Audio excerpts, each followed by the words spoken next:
Hi. Today we're going to cover the basics of nonverbal communication.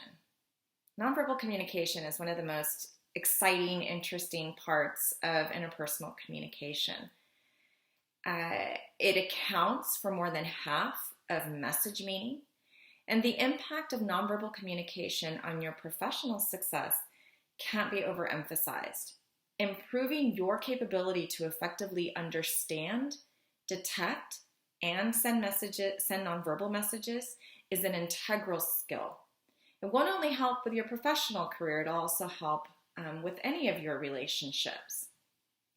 Personally, while I have been known to stick my foot in my mouth and have regretted saying many a thing, I think professionally I found that while working in public relations, that being able to read, interpret, and send nonverbals was where I was probably most effective. So let's move on to the basics. Again, nonverbal behavior is communicative. Nonverbal behavior can convey a message without words and in addition to words. Some texts include paralanguage as nonverbal communication, and we will also. So we will discuss paralanguage in the nonverbal codes and conventions section. And we'll treat it separately because I find students have a better understanding of it in this format. Nonverbal communication is often spontaneous and it's considered unintentional.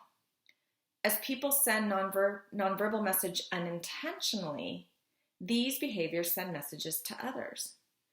So nonverbal communication is often ambiguous because nonverbal messages can have multiple meanings.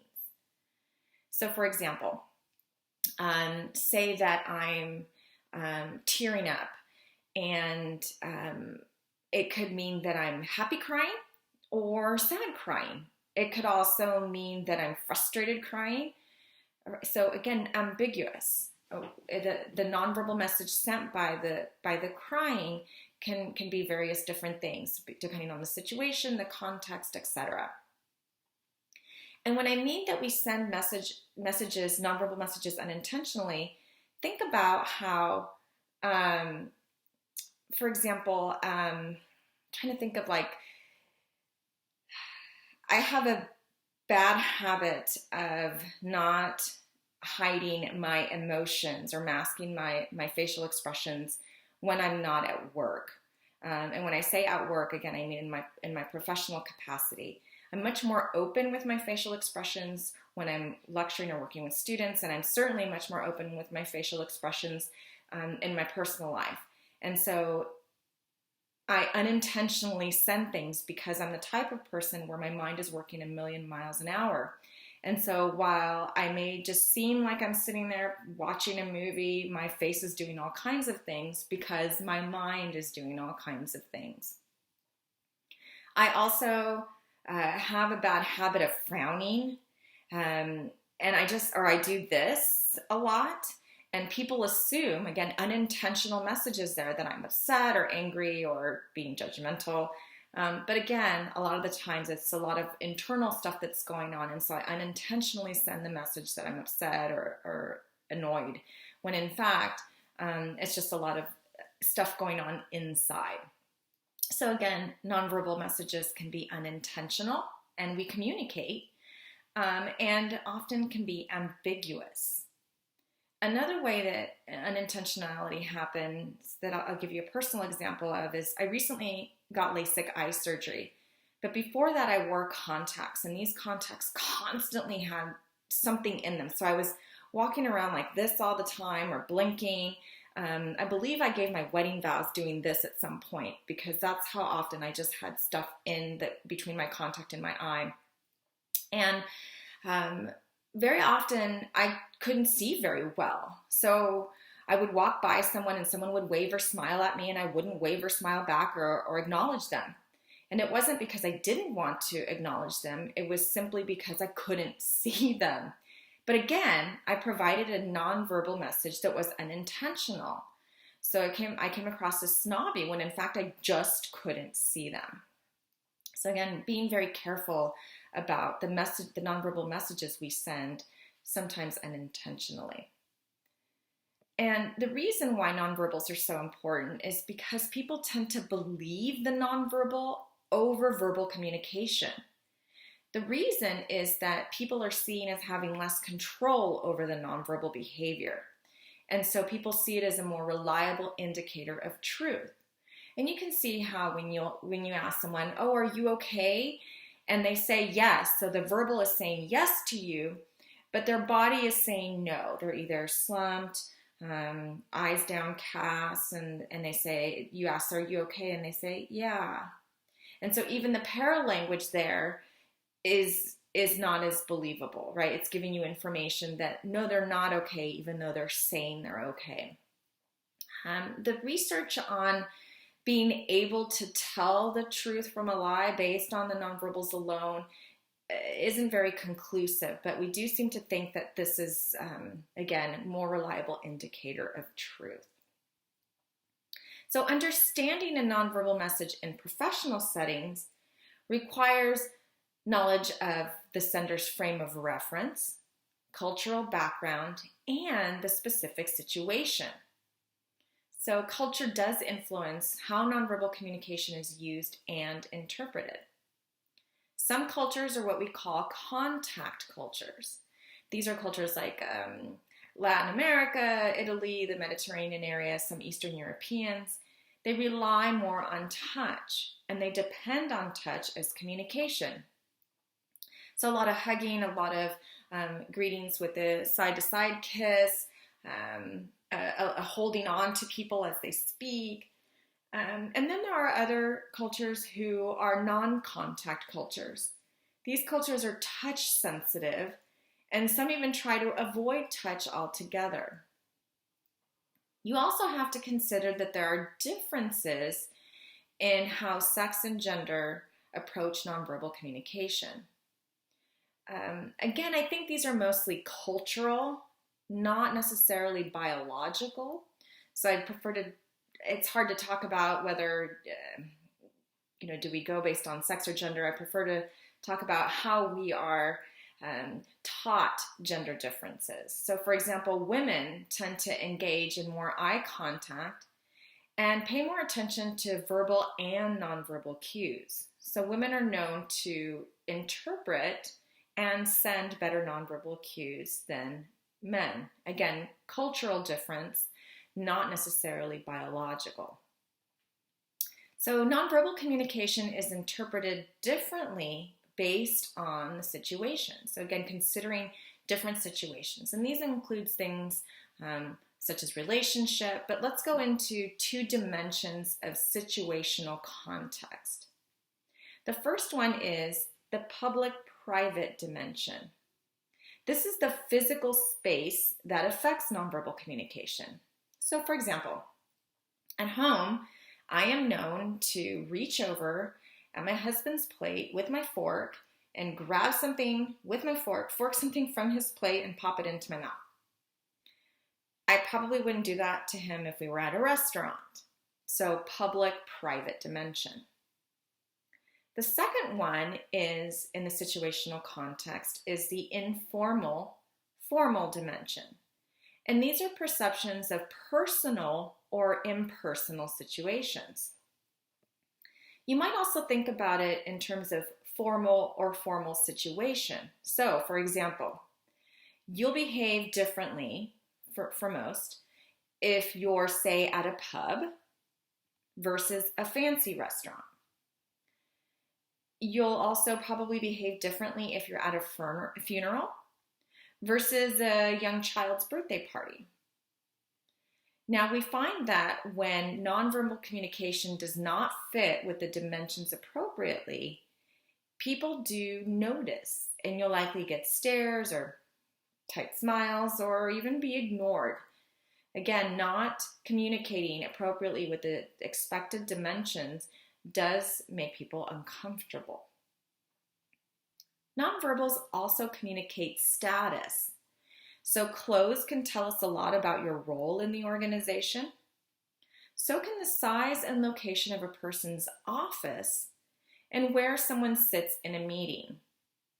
Now, in terms of location of a person's office, this depends. So when I was in finance, it was very clear who our director was based on the size and location of her office. But now I think about my office when I worked in finance. Floor-to-ceiling windows overlooking the San Francisco Bay Area, beautiful furniture, wonderful art pieces. And I compare it to my office now in Kerr Hall as an academic. Totally different.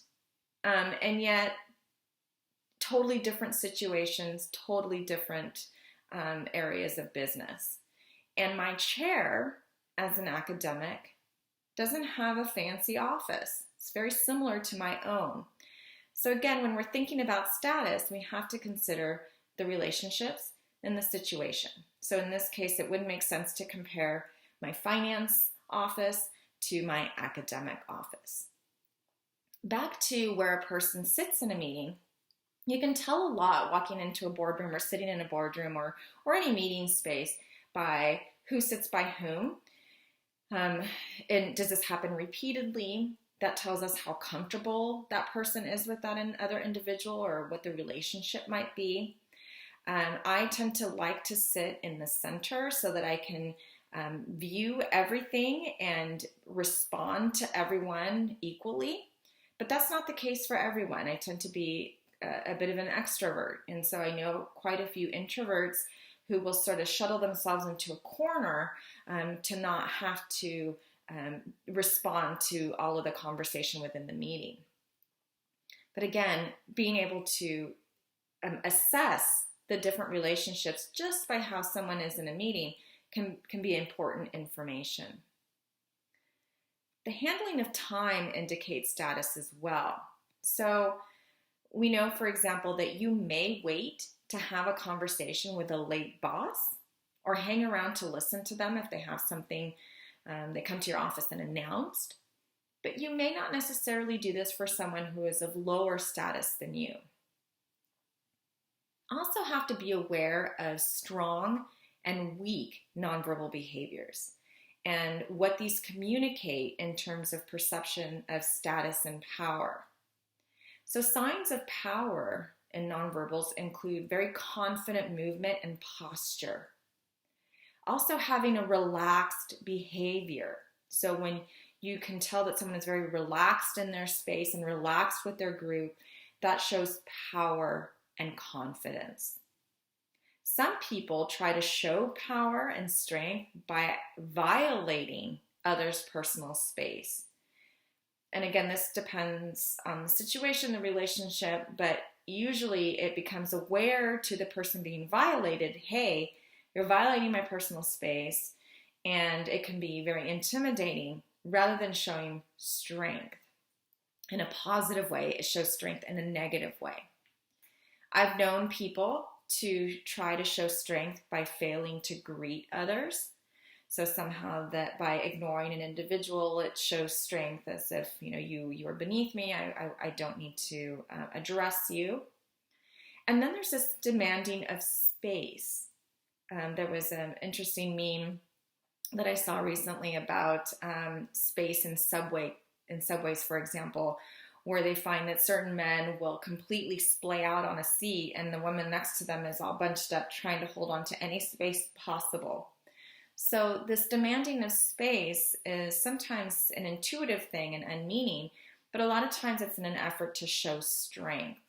And again, this goes back to how we are taught in terms of gender communication, where men are taught to take up more space and women, for the most part, are not. They're taught to be accommodating of their space.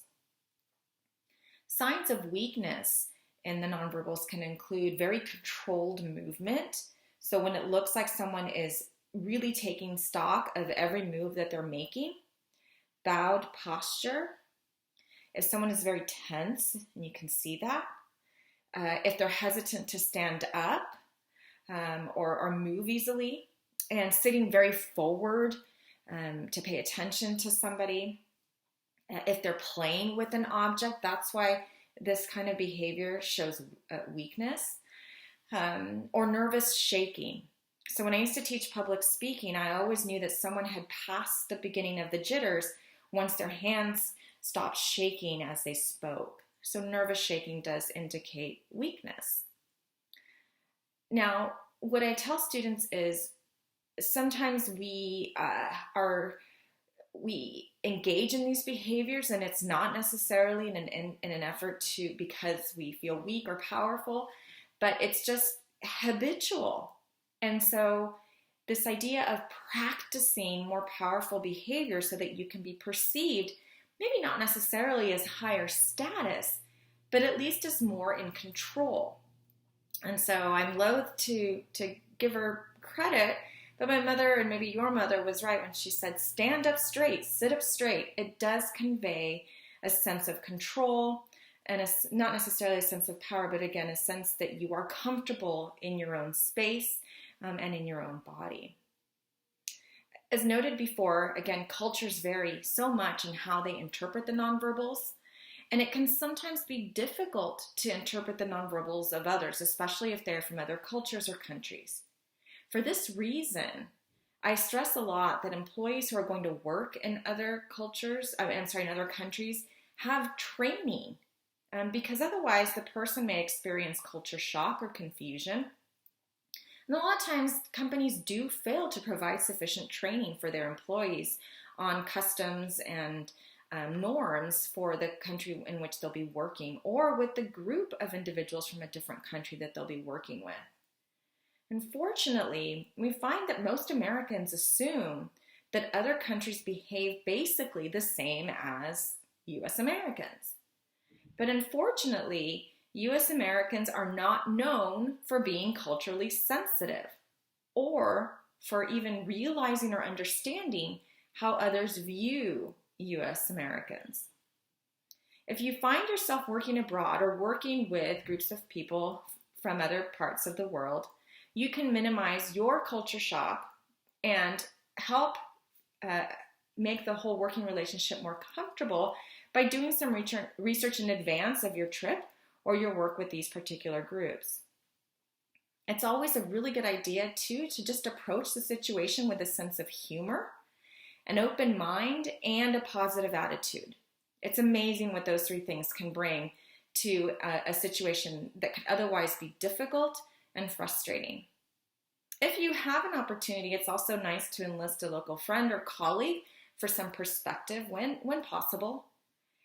And more importantly, to realize that different doesn't mean wrong.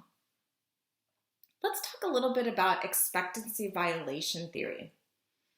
Expectancy violation theory deals with how people respond when the nonverbal expectations they're waiting for or expectancy violation theory, are not met. This is likely to happen when interacting with those from other cultures, but not necessarily. So let me give you an example. When you walk into an elevator, the expectation is that if there are others in the elevator, that you walk in, immediately turn around to face the door that you just came in from, and either push the button for the floor that you would like or ask, floor 3, please, so someone else pushes it. And then you stand there patiently until it's either time for you to move aside to let somebody go through the door, or it's your turn to move through the doors and out of the elevator. Now, violate the expectation by walking into an elevator next time that has people in it and face the people and try to have a conversation. It makes people extremely uncomfortable. And if you had done this in any other space, if you'd walked into a meeting room, a boardroom, somebody's office, and just tried to have a conversation, most people would respond positively. But in an elevator, because you're violating the expectations of what's expected, people respond with being very uncomfortable and nervous. Some people say it's because it's a confined space and people don't have a lot of control. There's a lot of reasons why people think that these are the norms or what's expected behavior in an elevator. But try that sometime and see the response that you get. And also start thinking about some of the other norms or what's expected in other situations and relationships in terms of what is a violation or not of the behavior. Immediacy behaviors are something that I talk a lot about when we start talking about interviewing and negotiation. Immediacy behaviors are behaviors that promote a sense of closeness through a specific verbal, vocal, and visual behavior. We find that great leaders usually use immediacy behaviors to great effect. So again, we'll revisit these more at a later time in the quarter, but using immediacy behaviors and adopting these specific approaches can greatly improve your nonverbals in that they help not only bring an awareness of what you're doing nonverbally, but also allow you to start thinking about context, specific situations, environments, cultural background, personal frame of reference. So I leave you with asking you to think about your own nonverbal behavior. What messages are you giving? Are you aware of these messages? Ask for feedback about your nonverbal behavior. So I had a good friend who we finally said, look, you have resting, you know the word I'm looking for, face. So you look annoyed all the time and you look really unhappy and you look mean. And this wasn't the case at all, but that was just how the nonverbal message that her face was giving off. And so finally we recorded her just walking down the hall. And so that awareness helped her change how she used her face in just day-to-day interactions. And it made a big difference in her relationship with her colleagues and students. So again, being aware of your own nonverbal behavior is really key. And also, take the time to assess the nonverbal behaviors of others. This is a favorite pastime of mine. And again, I feel that it's something that I do well and I enjoy doing. And I think once you begin, you'll find that it gets really fascinating and really interesting to engage in that. Anyway, until next time, thank you.